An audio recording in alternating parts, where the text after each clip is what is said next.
আসসালামু আলাইকুম রাহমাতুল্লাহি ওয়া বারাকাতুহু। আপনারা সকলে কেমন আছেন? আমাকে জিজ্ঞেস করবেন না? আলহামদুলিল্লাহ, আমিও ভালো আছি। যদি কেউ যদি আপনাদেরকে জিজ্ঞেস করে কেমন আছেন, আপনারা বলবেন আলহামদুলিল্লাহ ভালো আছি। এবং উল্টা আপনারা বলতে হবে আপনি কেমন আছেন। তাহলে এটা সৌন্দর্য, ঠিক আছে? মনে থাকবে? আলহামদুলিল্লাহি ওয়া কাফা ওয়া সালামুন আলা ইবাদিহিল্লাযীনা ইসতাফা। আম্মা বা'দু ফাআউযু বিল্লাহি মিনাশ শাইতানির রাজীম। বিসমিল্লাহির রহমানির রহিম।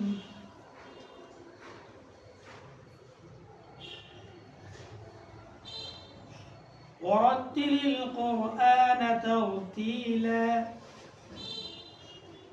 صدق الله العظيم. قال النبي صلى الله عليه وسلم خيركم من تعلم القرآن وعلمه أو قام عليه الصلاة والسلام.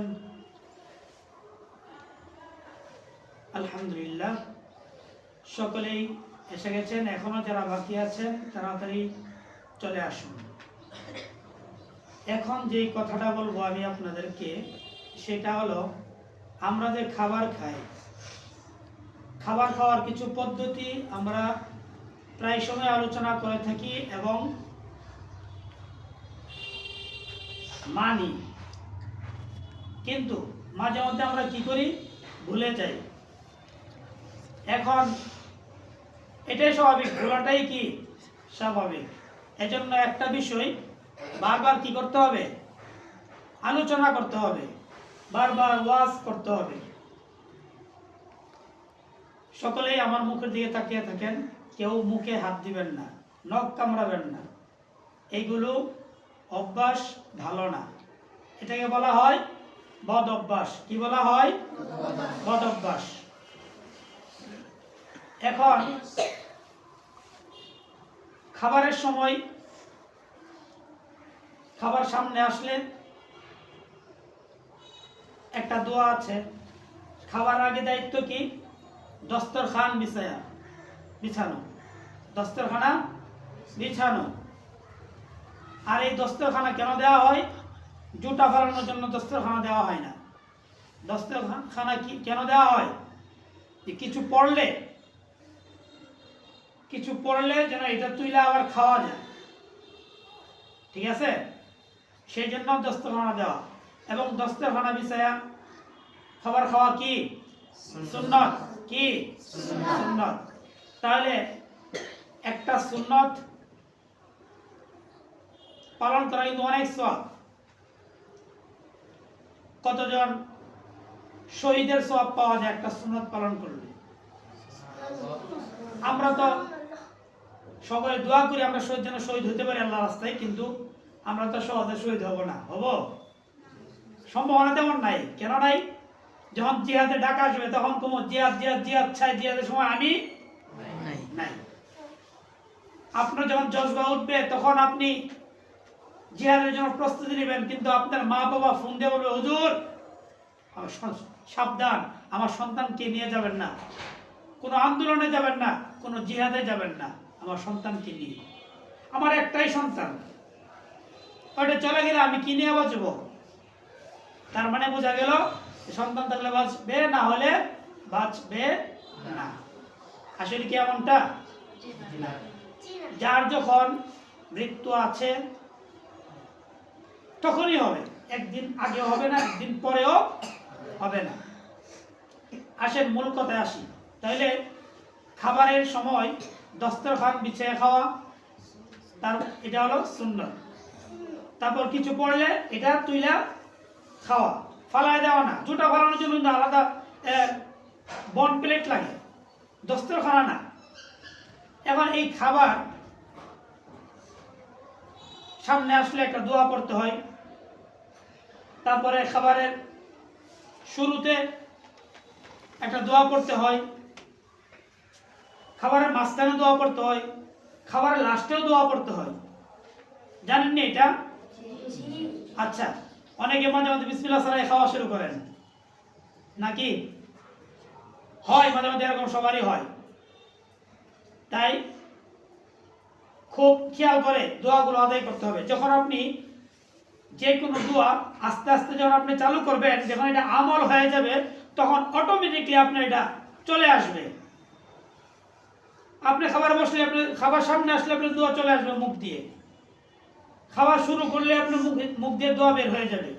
খাবারের মাঝখানে অটোমেটিক আপনার দোয়া বের হয়ে যাবে। খাবার শেষ অটোমেটিক আপনার দোয়া বের হয়ে যাবে। সেই জন্য দোয়াগুলো প্রথম প্রথম কষ্ট করে হলো আমল করতে হবে। এখন আমরা যে খাবার খাই, এই খাবার খাওয়ার মধ্যে কিন্তু আমাদের ভাত পড়েনি? আপনাদের মনে পড়ে না? আমার পরে ভাত খাইলে, আপনাদের পরে? ভাত খাইলে ভাত পরে। বাঙালিদের একটা ভাষা আছে, ভাত খেলে ভাত পড়বই, ভাত খেলে ভাত পড়বই। সেই জন্য ভাত পড়লে কি করতে হবে? এই ভাত বাম হাতে তুইলা ডান হাতে রেখা খাইতে হবে। এই ভাত ফালানো যাবে না, এই ভাত ফালানো যাবে না। হ্যাঁ, এই ভাতের মধ্যে এই যে ভাতটা পরে যাবে, এই ভাতটাই বরকতি ভাত। যে ভাতটা পরে যাবে এই ভাতটাই কি? বরকতি ভাত। একটা ভাতের মধ্যে কত হাজার ফেরেশতা থাকে? তাহলে তো আপনি ফেরেশতা হারা দিলেন, আবার এই যে ইয়া চলে গেল, কি বলে, বরকত চলে গেল। এই জন্য বরকত নষ্ট করা যাবে না, ঠিক আছে? ছোট একটা গল্প বলি। এক ব্যক্তি জমিদার, কি জমিদার, এই ব্যক্তি ঘোড়া 3টা ভাত খেত। ঘোড়ার মধ্যে বসে কি করতো? ভাত খেত। ঘোড়া তো মানে একটা ইয়ের মতো, তাই না? ওই যে একটা ফিরি বা চুকি এরকম নাকি? তাহলে কি ঘোড়াটা কি অনেক উঁচা? তাহলে এই ঘোড়ার উপরে থেকে ভাত যখন খাইতো, এই লোকটা যখন এই ভাত পড়ার যে ওয়াজটা, এই হাদিসটা যখন শুনছে, এই ওয়াজ শোনার পরে এই লোকে কি করে? ঘোড়ার উপরে এটা ভাত খায়। যে ভাত পরে যায়, এই ঘোড়া থেকে নাইমা আবার এই ভাতটা তুলে তারপর খায়। এরপর আবার ঘোড়াতে উঠে, ওইটা আবার ভাত খায়। যখন আবার পরে, তখন আবার নিচে নামে।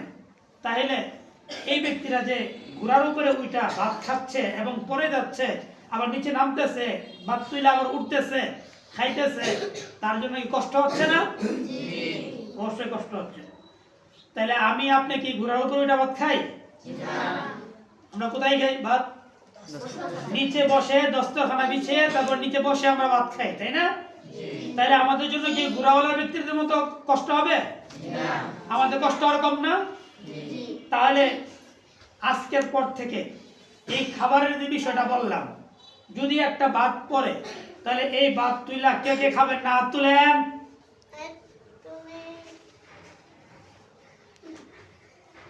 ভাত তুইলা কে কে খাবেন? মাশাআল্লাহ। আল্লাহ তাআলা আপনাদেরকে এই ওয়াজ বুঝার এবং মানার তৌফিক দান করুন। আমিন। ওয়া আখিরু দাওয়ানা আলহামদুলিল্লাহি রাব্বিল আলামিন। আসসালামু আলাইকুম ওয়া রাহমাতুল্লাহি ওয়া বারাকাতুহু। ওয়া আলাইকুম আসসালাম।